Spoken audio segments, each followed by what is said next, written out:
Welcome viewers, টেকজেনের নতুন আরও একটি পর্বে। আশা করি সকলেই ভালো আছেন। এই হচ্ছে আমার বাসার সোলার সেটআপ। তো এখানে দেখতে পাচ্ছেন, এখানে হচ্ছে 13.7 ভোল্ট সোলার থেকে হচ্ছে আমার যে ব্যাটারি সেটি হচ্ছে চার্জ হচ্ছে, এবং লোডও কানেকশন আছে। যে এই যে লাইটটি, এটিও কিন্তু সোলার থেকেই চলছে। এবং এই সাইডে হচ্ছে একটি সুইচ দেওয়া রয়েছে, যেটি সোলার থেকে সরাসরি মোটরে কানেকশন দেওয়া রয়েছে রিলের মাধ্যমে। কারণ রিলে না দিলে সুইচটি নষ্ট হয়ে যেতে পারে। এবং আহ, এই মোটরের কানেকশন কিভাবে করেছি সেটার ভিডিও এই ভিডিওর ডিসক্রিপশন বক্সে লিংক দিয়ে দেবো, আপনারা চাইলে সেখান থেকে দেখে নিতে পারেন। এবং এখানে আমি ব্যাটারি ব্যবহার করেছি হচ্ছে তিনটা। এগুলো হচ্ছে 12 volt 9 AH battery, UPS battery বলা হয় এগুলোকে। এখানে হচ্ছে তিনটা ব্যাটারি কানেকশন দিয়েছি। এখানে হচ্ছে প্লাসের সাথে, মানে সবগুলারই প্লাস এবং সবগুলারই মাইনাস একসাথে প্যারালাল কানেকশন যেটাকে বলে। এভাবে আমি কানেকশন দিয়ে নিয়েছি। এভাবে হচ্ছে 3 নং 27 AH, মানে 12 ভোল্ট 27 AH ব্যাটারি পাওয়ার হয়েছে। এবং এখান থেকে কানেকশন গেছে কিন্তু একটি চার্জিংয়ে। আচ্ছা, এই চার্জিংটি কেন, যেহেতু এটি সোলার ব্যাটারি। তো বিষয়টা হচ্ছে, অনেক সময় দেখা গেছে প্রচুর লোডশেডিং চলতেছে বর্তমানে। তো রাতে অনেক সময় দেখা গেছে দরকার পড়ে। তো দেখা গেছে সন্ধ্যার সময় কারেন্ট চলে গেছে, তো 2-3 ঘন্টা আমি ফ্যান ইউজ করছি, এবং এরপর কারেন্ট আসছে। তো এখানে ব্যাটারি হচ্ছে প্রায় অর্ধেকটা কমে গেছে বা আরও বেশি কমে গেছে, বা ধরেন ব্যাটারি লো। তো সেক্ষেত্রে কি হয়, এই চার্জারটা দিয়ে আমি যখন আবার কারেন্ট আসে তখন চার্জ দিতে পারি, এবং যখন আবার কারেন্ট চলে যায় তখন কিন্তু আবার পুনরায় এই ব্যাটারিগুলো ইউজ করতে পারি। মানে আমাকে শুধুমাত্র সৌরশক্তির উপর আর ভরসা করে থাকতে হয় না। বা অনেক সময় দেখা গেছে মেঘলা আকাশ, সেক্ষেত্রে ওই চার্জারটা আমার কাজে লাগে। তো বর্তমানে কিন্তু এটার প্লাগটা এই যে খোলা অবস্থায় রয়েছে, এখন কিন্তু কানেকশন নেই। তবে যখন প্রয়োজন হয় তখন কানেকশন দেই।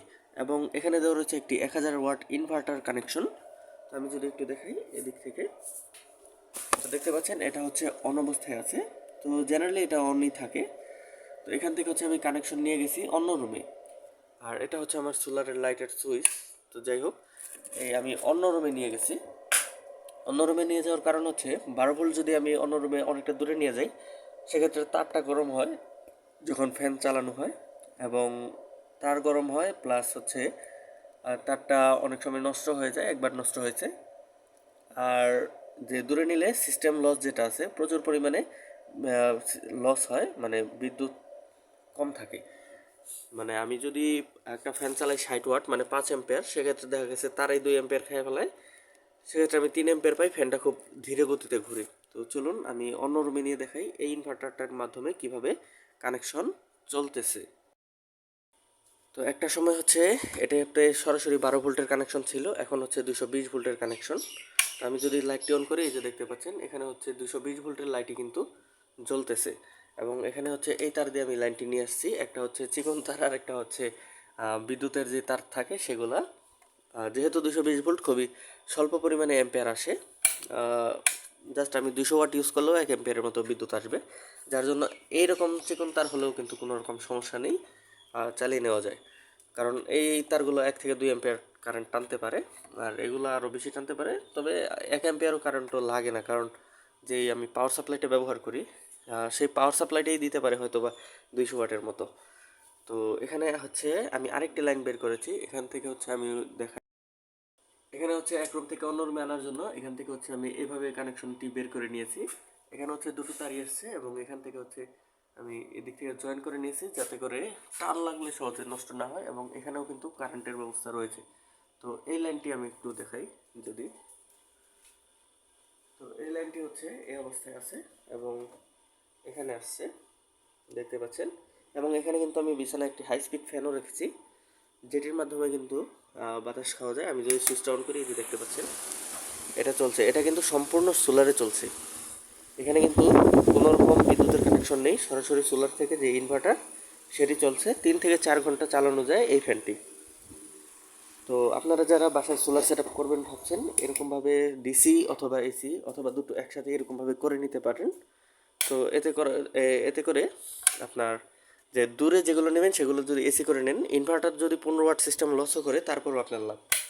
কারণ ইনভার্টার হয়তো বা 15 ওয়াট বিদ্যুৎ লস করছে। এই যে ইনভার্টারটি, এটি মোটামুটি অন অবস্থায় থাকলে 10 থেকে 15 ওয়াট বিদ্যুৎ আর অল টাইম টানতে থাকে, কারণ এটার ভিতরে ফ্যান আছে, সার্কিট আছে, এগুলো চলতে থাকে।